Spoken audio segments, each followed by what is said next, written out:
கடல் நீரே முற்றிலுமாக வற்றி போனாலும் தமிழக இலங்கை மீனவ பிரச்சனை தீர்ந்தே போகாது போல் தெரிகிறது. தமிழக மீனவர்கள் வீசும் வலையில் மீன்கள் சிக்குகிறதோ இல்லையோ, இலங்கை கடற்படையினர் வீசும் வலையில் தமிழக மீனவர்கள் உறுதியாக சிக்கிக் கொள்கின்றனர்.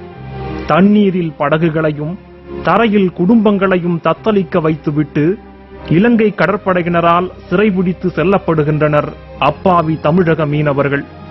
மீன்பிடி தடைக்காலம் முடிந்து கடலுக்குள் சென்ற ராமேஸ்வரம் மற்றும் புதுக்கோட்டை மாவட்டத்தை சேர்ந்த 11 பேரை இலங்கை கடற்படை சிறைபிடித்து சென்றுள்ளது.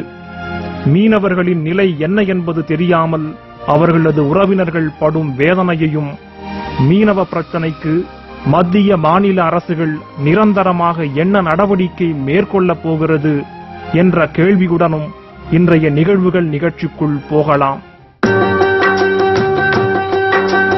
கடலில் எழும்புற அலைகளை கேளடி ஓமானே, மீனவர் படுகின்ற அவதிகள் கூறிடும் ஓமானே. கடல் தண்ணி கரிக்குது, காரணம் இருக்குது ஓமானே. உடல் விட்ட வேர்வைகள் கடல் வந்து கலக்குது ஓமானே. தையா தையர தையர தையா தையா தையா தையர தையர தையா தையா.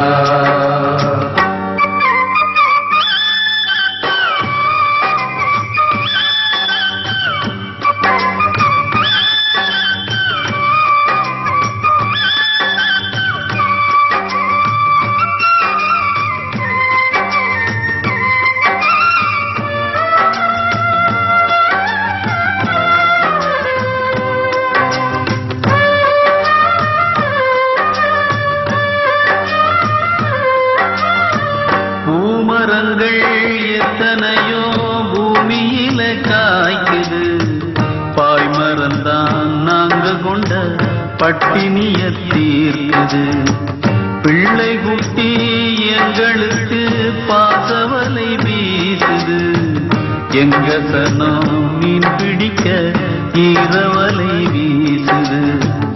ஊரை நம்பி வாழ்ந்திடாமே நீரை நம்பி வாழுறோம், கால் பிடிச்சு வாழ்ந்திடாமே மீன் பிடிச்சு வாழுறோம்.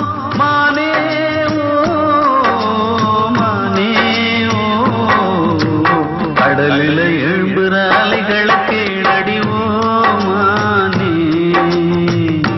ஓ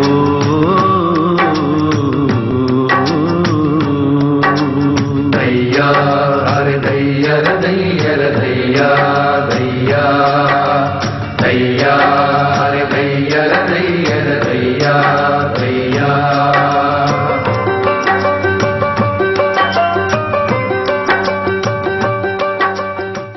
இலங்கையில் எத்தனை ஆட்சி மாற்றம் ஏற்பட்டாலும் தமிழக மீனவர்கள் பிரச்சனைக்கு மட்டும் தீர்வு எட்டப்படாதது என்பது தெள்ளத் தெளிவாக தெரிகிறது. அதன் சான்றாகத்தான் அவ்வப்போது தமிழக மீனவர்கள் சிறைபிடிக்கப்படும் சம்பவம் தொடர்கிறது. 45 நாட்கள் மீன்பிடி தடைகாலம் முடிந்து கடலுக்குள் மீன்பிடிக்க சென்ற முதல் நாளே தமிழக மீனவர்கள் 7 பேர் இலங்கை கடற்படையினரால் நேற்று முன்தினம் சிறைபிடிக்கப்பட்டுள்ளனர். இந்திய கடலோரம், குறிப்பாக தமிழ்நாட்டினுடைய கடலோரத்தில் இருந்து மீனவர்கள் கடலுக்கு செல்வதும், கடலில் இலங்கை இராணுவம் அவர்களை பிடிப்பதும் என்ற செய்திகள் தொடர்ந்து தொடர்கதையாக 30 ஆண்டுகளுக்கு மேல் வந்து கொண்டிருக்கக்கூடிய செய்தி. அதே போல் இந்த முறையும் கூட 2 நாளைக்கு முன்னால் ராமேஸ்வரத்தில் இருந்து ஒரு 45 நாள் விசைப்படகுகளுக்கு இந்தியாவில் மீன்பிடி தடை காலம் என்பதாக ஒன்று அறிவிக்கப்பட்டு, அது முடிந்த பிறகு முதல் நாள் போகும்பொழுது முதல் நாளே பிடிக்கிறாங்க.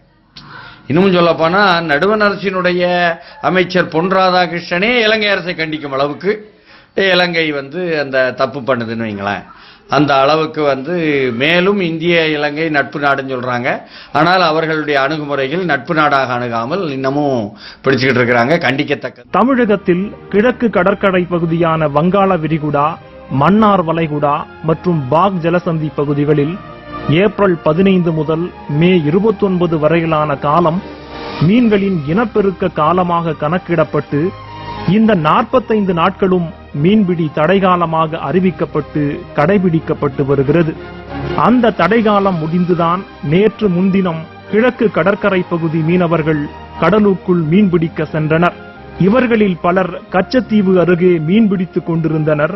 அப்போது அங்கு வந்த இலங்கை கடற்படையினர் தமிழக மீனவர்களை கடுமையாக தாக்கி விரட்டி அடித்ததுடன் சேசு இருதயம் என்பவரின் விசைப்படகையும் அதிலிருந்த ராமேஸ்வரம் மீனவர்கள் 7 பேரையும் சிறைபிடித்து சென்றிருக்கிறார்கள். 45 நாள் மீனவர் ஸ்ட்ரைக்கு முடிஞ்சு முதல் கடல் போனதுலயே மீனவர்கள் சிறைப்பிடிப்பு அப்படின்னு சொல்லிட்டு வந்திருக்கு. இது இன்னைக்கு நேற்று இல்லை, எப்பவுமே நடந்துகிட்டு வர்றதா அந்த ராமேஸ்வரத்துல. ஏன்னா இதனால பாதிக்கப்பட்டவன் நான் என்னோட கணவரை இழந்து நான் பாதிக்கப்பட்டது. 2001 என்னோட கணவர் கடலுக்கு மீன் பிடிக்க போனாரு. அன்னைக்கு போனவர் தான் இதுவரை திரும்பியே வரல. நானும் எவ்வளவோ ஏடி ஆபீஸ் மூலமா எல்லாமே பார்த்து இதுவரை எனக்கு எந்த தீர்வுமே இல்லை. அதனால பாதிக்கப்பட்டு நாங்க இருக்கோம். அதனால இந்த இதுல மீனவர் பிரச்சனையை ராமேஸ்வரத்துல தடுக்கவே முடியாது. ஏன்னா ஒவ்வொரு அரசாங்கமே மாறி மாறி வந்துகிட்டு இருக்காங்க. ஆனா அரசியல்வாதிகளா இருக்கட்டும் யாரா இருக்கட்டும் இந்த மீனவர்களுக்கு ஒரு நிரந்தரமான தீர்வே காணல. ஏன்னா அவங்க நம்மளுக்கு நாங்க எப்படி எந்த மாதிரி கஷ்டப்படுறோமோ எங்க குழந்தைங்களை வச்சுக்கிட்டு படிப்பு செலவுக்கு சாப்பாட்டுக்கு இந்த மாதிரி நாங்க மீனவ குடும்பத்திலிருந்து நாங்க எவ்வளவு கஷ்டப்படுறோமோ அதே மாதிரி அவங்கவுங்க எங்களுடைய இடத்துல இருந்து அதை பார்த்தாதான் அவங்க உணர முடியும். இந்த மாதிரி நிலைமையில இப்ப இருக்கிற அரசாங்கமா இருந்தாலும் சரி யாரா இருந்தாலும் சரி இதுக்கு முறையான தீர்வு மீனவ மக்களுக்கு எடுக்கும்படி நாங்க சொல்றோம். ஆனா இருந்தாலும் எல்லாமே ஒரு காத்துல விட்டது மாதிரி தான் நாங்க ஒவ்வொருத்தரும் பேட்டி கொடுக்கறது. நாங்க ஏதோ அந்த நேரத்துக்கு சொல்றாங்க, அதை உடனே இது பண்றாங்க. ஆனா அதுக்கு பின்னாடி அது சும்மா காத்து போன பலூன் மாதிரி தான் உடைஞ்சு போகுது. ஆனா நிரந்தரமா யாரா இருந்தாலும் சரி அதுக்கு தீர்வு ஒரு முடிவான தீர்வை எடுக்கிறது இல்ல.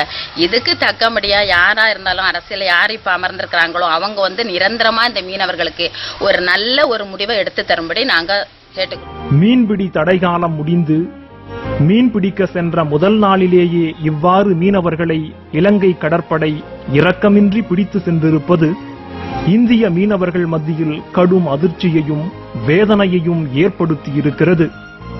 மீனவர்கள் போன முதல் நாள் இலங்கை கடற்படையினர் பிடிச்சிட்டாங்க. பிடிச்சதுக்கு ஒன்னு தீர்வு காணாம இருக்கிறாங்க. முதல் நாளே பிடிச்சிட்டாங்க. ஆனா என்னதான் தீர்வு இதுக்கு அப்படின்ட்டு முடிவு இல்லாம இருக்கு.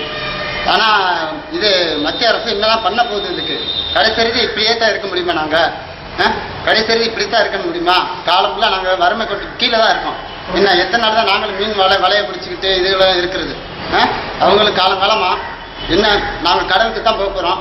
ஆனா கடலுக்கு போனாலும் அங்கிட்டு மீன் அங்க இலங்கை கடற்படையினர் எங்களை பிடிக்கிறாங்க, இல்லாட்டா ஒண்ணு சுட்டுக் கொள்றாங்க. நாங்க எதுக்கு தான் நாங்க பண்றது சொல்லுங்க? இல்ல எங்களுக்கு எந்த உதவி இருக்கா சொல்லுங்க? ஏதாச்சும் வாழ்வாதாரம் ஏதாச்சும் இருக்கா? ரொம்ப கஷ்டத்துல இருக்கோம். நாங்கெல்லாம் கடலுக்கு போய்கிட்டு ரொம்ப கஷ்டத்துல இருக்கோம். இதுக்கு என்னதான் எங்களுக்கு ஏதாச்சும் வழி எதுவும் இருக்கா இல்லையா? மீனவர்கள் சிறைபிடிக்கப்பட்டதற்கு ராமேஸ்வரம் மீனவர்கள் சங்கம் தனது கடும் கண்டனத்தை தெரிவித்துள்ளது. நாங்க ஒவ்வொரு ஆட்சி மாற்றத்திலையும் நாங்க எங்களுக்கு ஒரு விடிவு காலம் இருக்கும்னு தான் நாங்க நினைச்சுக்கிட்டு இருக்கோம். ஆனா அந்த ஆட்சி காலம் மாறி இருக்கும்போது இந்த தடவையாவது இந்த ஆட்சி மாற்றத்திலேயாச்சும் எங்களுக்கு ஒரு விடிவு நல்ல காலம் பிறக்குது, ஒரு மாற்றம் ஏற்படும் அப்படின்னு நாங்க நினைச்சுக்கிட்டு இருந்தோம். ஆனா இந்த தடவையுமே இந்த ஆட்சி மாற்றத்திலயுமே எங்களுக்கு எந்த விடிவு காலமுமே பிறக்கல. மீனவர்களுடைய கஷ்டம் நாங்க கஷ்டப்பட்டுக்கிட்டே தான் இருக்கணும் அப்படின்னு தான் இருக்குது. இதே போன்று புதுக்கோட்டை மாவட்டம் கோட்டைப்பட்டினத்திலிருந்து கடலுக்கு மீன்பிடிக்க சென்ற மீனவர்களில் 4 பேரை இந்திய கடல் எல்லையான நெடுந்தீவு அருகே அராஜக முறையில் இலங்கை கடற்படை இன்று கைது செய்து காங்கேசன் கடற்படை முகாமிற்கு கொண்டு சென்றிருக்கிறது. அத்துடன் மீனவர்களின் வலையையும் அறுத்து கடலுக்குள் தூக்கி எறிந்து அராஜகத்தில் ஈடுபட்டுள்ளது. ஆட்சிகள் தான் மாறுது போல இருக்கு. எங்களுக்கு கடலுக்கு போற ஆளுகளுக்கு இந்த கஷ்டப்படுற மக்களுக்கு எதுவுமே கிடைக்க மாட்டேங்குது. காலங்காலமா நாங்க கஷ்டம் தான் பட்டுக்கிட்டு இருக்கோம் போல இருக்கு. வேற எந்த இதுவுமே எங்களுக்கு கிடையாது. எந்த இதுதான் இருக்கு இந்த கட்சியில சொல்லுங்க? ஒன்னும் கிடையாது. நாங்க ரொம்ப கஷ்டப்பட்டுக்கிட்டு இருக்கோம். இந்த குழந்தைகள் அனைவரும் ரொம்ப படிக்கிறதுக்கு கூட ரொம்ப சிரமப்பட்டுக்கிட்டு இருக்கோம். நல்ல நடவடிக்கை எடுக்கும்னு நாங்கள்லாம் மக்கள் எல்லாருமே அனைவரும் கடற்கரை ஓரத்துல இது கஷ்டப்படுற ஆளு ஃபுல்லா எதிர்பார்க்கிறோம். அரசு நல்ல நடவடிக்கை எடுக்கணும்னு எதிர்பார்க்கிறோம். சிறைபிடிக்கப்பட்ட மீனவர்களை உடனடியாக விடுதலை செய்ய வேண்டும் என மத்திய மாநில அரசுகளுக்கு மீனவர்களின் உறவினர்கள் வேதனையுடன் கோரிக்கை விடுத்துள்ளனர். எந்த ஆண்டாயிலும் தொழில் சிறப்பாக இருக்க வேண்டும், மீன்பிடி தொழில் சிறப்பாக இயங்க வேண்டும் என்ற நோக்கத்தோடு இன்றைக்கு 2வது கடலாக கோட்டைப்பட்டினம் புதுக்கோட்டை மாவட்டம் கோட்டைப்பட்டினம் துறைமுகத்திலிருந்து 293 வல்லுநர் விசைப்படகுகள் கடலுக்கு மீன்பிடிக்க சென்றன. இதில் 108 104 விசைப்படகையும் 4 மீனவர்களையும் இலங்கை கடற்படையால் கைது செய்யப்பட்டு காங்கேசனருக்கு கொண்டு சென்றிருப்பதாக தகவல் கிடைத்திருக்கிறது. மேலும் ஏகப்பட்ட படகுகளில் வலைகளையும் போடு படகுகளையும் அறுத்து நாசப்படுத்தி ஒரு படகு ஒன்றுக்கு 70,000 முதல் லட்சம் ரூபாய் வரை சேதப்படுத்தி தொழில் செய்ய முடியாமல் மீனவர்கள் அனைவரும் திரும்பி வந்து கொண்டிருக்கிறார்கள் என்பதை வருத்தத்தான செய்தியை தெரியப்படுத்துவதோடு இந்த நிலைமை நீடிக்காமல் இனியாக நாங்கள் சுதந்திரமாக தொழில் செய்ய தமிழ்நாடு அரசும் மத்திய அரசும் உடனடியாக தீவிர நடவடிக்கை எடுத்து எங்களுடைய மீனவர்களுடைய வாழ்வாதாரத்தை காப்பாற்றுமாறு மிகவும் வருத்தத்தோடு கேட்டுக்கொள்கிறோம். கடற்படையால் கைது செய்யப்படும் போதும் தமிழக முதல்வர் ஜெயலலிதா வழக்கம் போல் பிரதமருக்கு கடிதம் எழுதுவதை மட்டும் தனது பணியாக பழக்கமாக்கிக் கொண்டுள்ளார். ஒவ்வொரு மாநிலத்திலும் முதலமைச்சராக தேர்ந்தெடுக்கப்படுபவர்கள் பதவியேற்றதும் உடனடியாக டெல்லி சென்று பிரதமரையும் மற்ற மத்திய அமைச்சர்களையும் நேரில் பார்ப்பதும் அவர்களிடம் மாநில பிரச்சனைகளையும் கோரிக்கைகளையும் எடுத்துக் கூறுவதும் வழக்கம். ஆனால் மாநிலத்தில் நடக்கும் முக்கிய பிரச்சனைகளை பிரதமரிடம் நேரில் சென்று கூறுவதையே தனது பழக்கத்திலிருந்து ஒழித்துவிட்டார் ஜெயலலிதா. ஏதோ கடமைக்கு ஒரு கடிதம் எழுதிவிட்டு தனது பணியை முடித்துக் கொள்கிறார் முதல்வர் ஜெயலலிதா. இப்பொழுது வந்திருக்கக்கூடிய செய்தி, இங்கிலாந்துக்கு சொந்தமான டியோகோ கார்சியா பகுதியில் நம்ம கன்னியாகுமரி மாவட்டத்தில் சேர்ந்த தூத்தூரை சேர்ந்த மீனவர்கள் கொச்சிக்கு போவாங்க. அதாவது நம்ம கன்னியாகுமரி மாவட்டத்தில் மீனவர்கள் வந்து அப்படியே குளுமி அதிகமாக இருக்கக்கூடிய இடம். அங்கிருந்து அரபிக்கடலுக்கு போவதற்கு தான் கொச்சிக்கு போவாங்க. கொச்சிக்கு போய் கொச்சியிலிருந்து அங்கே இருக்கக்கூடியவர்களும் இவர்களும் முக்கவர்கள் அங்கேயும் முக்கவர்கள் அவர்கள் வந்து அப்படியே போவாங்க, அரபிக்கடலுக்கு போய் மீன் பிடிக்க போவாங்க. இதில் அஸ்ஸாம் மீனவர் ஒருவர், கொச்சியை சேர்ந்த கேரளத்தை சேர்ந்த மீனவர்கள் சிலர், கன்னியாகுமரி தூத்தூரை சேர்ந்த மீனவர்கள் முக்கியமாக. ஏன்னா இவங்க தான் வந்து இங்கிருந்து அங்கே வர போய் அங்கே தங்கி இருந்து மீன் பிடித்து அதற்கு பிறகு திரும்பி வரக்கூடிய தன்மை உள்ளவங்க. அது கன்னியாகுமரி மாவட்டத்திற்கும் குறிப்பாக அங்கே கேரளாவினுடைய கொச்சி பகுதிக்கும் உள்ள அன்றாட உறவு அது. அப்போ அப்படி போகும்பொழுது இவர்கள் டியோகோ கார்சியா பகுதியில் பிடிபட்டார்கள் என்ற செய்தியை இங்கே எப்படி வாசிக்கிறாங்கன்னா, இங்கிலாந்துக்கு சொந்தமான டியோகோ கார்சியா. அப்போ இங்கிலாந்து பக்கம் எங்கே போயிட்டாங்க? இங்கிலாந்து பக்கமெல்லாம் போலையா.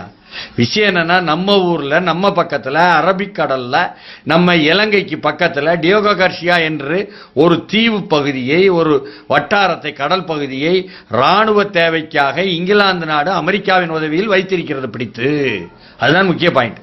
அப்போ இவர்கள் ராணுவ ரீதியாக அங்கே தளம் அமைத்து இந்த வட்டாரத்தினுடைய ஒரு இலங்கை நாட்டுக்கும் சரி இந்திய நாட்டுக்கும் சரி இறையாண்மை ரீதியில் அச்சத்தை உருவாக்கும் அளவுக்குத்தான் இங்கிலாந்து நாடும் அமெரிக்க நாடும் இணைந்து செயல்படக்கூடிய ராணுவ தளம் என்பதுதான் டியோகோ கார்சியா. ஏற்கனவே இந்திய மீனவர்களின் பிரச்சனை குறித்து 2 நாடுகளுக்கிடையே நடைபெற்ற பேச்சுவார்த்தை முடிவு காணப்படாமல் ஆகாயத்தில் தொங்குகிறது. இந்த பிரச்சனைக்கு நிரந்தர தீர்வு காண இனியாவது இந்திய அரசு அக்கறை செலுத்துமா, அல்லது எப்போதும் நடைபெறுகிறது போல ஒரு தொடர் சம்பவம் தானே என்று அலட்சிய எண்ணத்தோடு விட்டுவிடுமா என்ற கேள்விதான் எழுகிறது. மீனவர்கள் ஆழ்கடல் மீன்பிடிப்புக்கு போகக்கூடாதா? மீனவர்கள் 18 கிலோமீட்டர் உள்ள இலங்கைக்கு போவதற்குள்ள இடையில் இருக்கக்கூடிய மீன்கள் பிடிக்கிறதற்கு போகக்கூடாதா? கச்சத்தீவு அருகே மீன் பிடிக்க போகக்கூடாதா? அப்ப எங்க தான் மீன் பிடிக்க போவாங்க? மீனவர்களுக்கு எல்லை கிடையாது. இதுதான் முதலில் முக்கியமாக புரிந்து கொள்ள வேண்டிய செய்தி. மீன் வந்து உங்கள்கிட்ட சொல்லிக்கிட்டு எல்லை தாண்டி போகாது, உங்கள்கிட்ட கேட்டுக்கிட்டு நான் போட்டுமா வேண்டாமான்னு போகாது. மீன் போகும் இடத்துல தான் வலையை வந்து விட முடியும். அந்த வலையை மீன் வந்து அப்படியே எடுத்துக்கிட்டு போச்சுன்னு சொன்னால் பின்னாலேயே தான் படகை எடுத்துக்கிட்டு மீனவர்கள் போக முடியும். அதனால மீன் பிடித்தல் என்பது, எல்லை தாண்டுதல் என்பது மீனவர்களை பற்றி, மீனவர் வாழ்க்கையை பற்றி, மீன்களை பற்றி, கடலை பற்றி, கடலில் இருக்கின்ற அந்த விதிகளை பற்றி எதுவுமே தெரியாதவர்கள் தான் நகரத்தில் உட்கார்ந்து, நாட்டில் உட்கார்ந்து கொண்டு, நிலத்தில் உட்கார்ந்து கொண்டு பேசிக் கொண்டிருக்கிறார்கள். முதல்ல இவங்களெல்லாம் வந்து கடலுக்கு போய் விசாரிச்சு பார்த்து புரிஞ்சுக்கிடணும். கடலில் மீனவர்களுக்கு எல்லை கிடையாது. அதனால் அநியாயமாக இலங்கையில் தொடங்கி இங்கிலாந்து வரை அநியாயமாக இந்தியாவினுடைய மீனவர்களை, குறிப்பாக தமிழக மீனவர்களை பிடித்து துன்புறுத்துகிறது என்பது அவலமான செய்தி. இந்திய அரசு இதை கடூரமான நடவடிக்கை எடுப்பதும், கடூரமாக பேச்சுவார்த்தையில் தூதர் மூலம் அழுத்தம் கொடுப்பதும் என்பதுதான் தேவை என்பதுதான் நாம் ஒட்டுமொத்த தமிழ்நாடு மட்டுமல்ல மீனவர்கள் சார்பாக கேட்டுக்கொள்ள வேண்டிய செய்தி. மாநில அரசு இனியும் இந்த பிரச்சனையில் கடிதம் மட்டும் எழுதி தீர்வு காணும் பிரச்சனையாக கருதாமல் பிரதமரை நேரில் சந்தித்து நேரடியாக சென்று மீனவர்களின் வாழ்க்கையை புரட்டி போடும் இப்படிப்பட்ட சம்பவங்களுக்கு ஒரு முற்றுப்புள்ளி வைக்க வேண்டும் என்பதுதான் மீனவர்களின் கோரிக்கையாக உள்ளது. விண்வெளிக்கு கூட சென்றுவிட்டு எளிதாக பூமி திரும்பி விடலாம். ஆனால் மீன்பிடிக்க கடலுக்கு சென்றுவிட்டு கரை திரும்ப முடியவில்லை என மீனவர்கள் வேதனை தெரிவிக்கின்றனர். 48 நாள் கடலுக்கு போனதுக்கு அப்புறம் இப்பதான் முதல்ல போயிருக்காங்க. போன முதல் நாளே 7 பேர் சிறைப்பிடிச்சிருக்காங்க இலங்கை கடற்படை. அது மட்டும் இல்லாம நாங்களும் பலவித போராட்டங்களும் செஞ்சிருக்கோம். அப்படி இருந்தும் ஒரு தீர்வும் கிடைக்கல. ஆட்சி மாற்றம் சொன்னாங்க. ஆட்சி மாற்றத்துக்கு அப்புறமும் இது வரைக்கும் ஒண்ணு நடக்கல. இதுக்கு நாங்க எத்தனையோ போராட்டங்கள் பண்ணி ஏமாற்றம் அடைஞ்சிருக்குமே தவிர ஒரு தீர்வு கிடைக்கல. இதுவரைக்கும் மீனவரை நம்பிதான் இந்த ராமேஸ்வரமே மெயினா இருக்கு. தமிழக அரசோட 45 நாள் தடை காலம்ன்றது இந்த நாள் தான் முடிஞ்சிச்சு. முடிஞ்ச உடனே நாங்கள் எல்லாரும் போட்டை எடுத்துக்கிட்டு, அதாவது போட்டை எடுத்துன்னா 45 நாளில் நிறைய லட்சம் ரூபா செலவு பண்ணி அந்த போட்டுக்கு வர்ணம் பூசி புது வலையெல்லாம் வாங்கி சின்ன சின்ன வேலைகள்லாம் பார்த்து எல்லாம் செஞ்சு போட்டை எடுத்துட்டு அங்கே கடலுக்கு போனால் தொழில் பண்ணலாம்னு அங்கே இருக்கக்கூடிய இலங்கை அரசானது எங்கள் போட்டை பிடிச்சி வச்சுக்கிட்டு அதில் இருக்க ஒரு 7 மீனவர்களையும் பிடிச்சி அவங்க மேலே வழக்கு போட்டு நிறைய சித்திரவதைக்கு ஆளாயிருச்சு. சரி, அதுதான் அந்த சூழ்நிலை பார்த்தா இன்னைக்கு போன மீனவர்களுக்கு இதே மாதிரி நிலைமை தான். போட்டையும் பிடிச்சி வச்சு வழக்கு போட்டு இந்த மாதிரி தொந்தரவு பண்ணிக்கிட்டு இருக்காங்க. இதுக்கு ஒரு நிரந்தர தீர்வு எங்களுக்கு வேணும். என்ன காரணம் அப்படின்னு கேட்டீங்கன்னா, நாங்க முழுக்க மீனவர் சமுதாயத்தை சார்ந்து வாழ்ந்துகிட்டு இருக்கோம். அப்படி இருக்கக்கூடிய சூழ்நிலையில எங்களுக்கு மீன் தொழிலை விட்டா வேற எந்த தொழிலுமே தெரியாது. அந்த மாதிரி இருக்கக்கூடிய ஒரு சூழ்நிலையில பாத்தீங்க அப்படின்னா எங்களை அரசாங்கம் எந்த ஒரு சூழ்நிலையிலுமே கண்டுகொள்ள மாட்டேங்குது. இந்த நிலை மாற வேண்டும், மீனவர்களின் வாழ்க்கை தரம் ஏற வேண்டும் என்று உறுதியோடும் இனி இலங்கையில் சிறைபிடிப்பு சம்பவத்தையே மத்திய மாநில அரசுகள் சிறைபிடிக்க வேண்டும் என்ற வலியுறுத்தலோடும் இன்றைய நிகழ்வுகள் நிகழ்ச்சியை நிறைவு செய்கிறோம். நன்றி, வணக்கம்.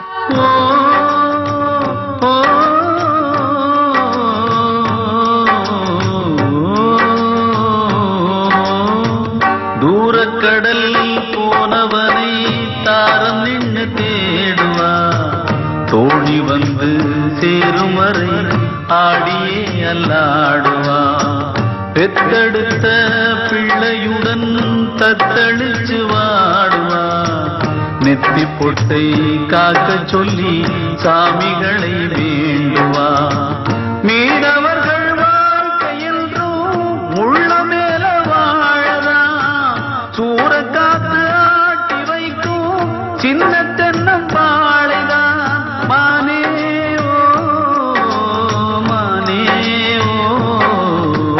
கடலில் எழும்புற அலைகளை கேளடிவோமானே, மீனவர் படுகின்ற அவதிகள் கூறிடுமோமானே. கடல் தண்ணி கரிக்குது காரணம் இருக்குது ஓமானே, உடல் விட்ட வேர்வைகள் கடல் கலக்குது ஓமானே. ஐயா அரே தையர தையர தையா தையா தையா அரே தையர தையர தையா தையா, கடலில் எழும்புற அலைகளை கேளடிவோமானே.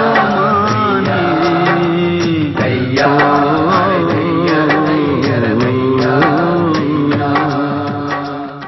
நிகழ்வுகள் குறித்தான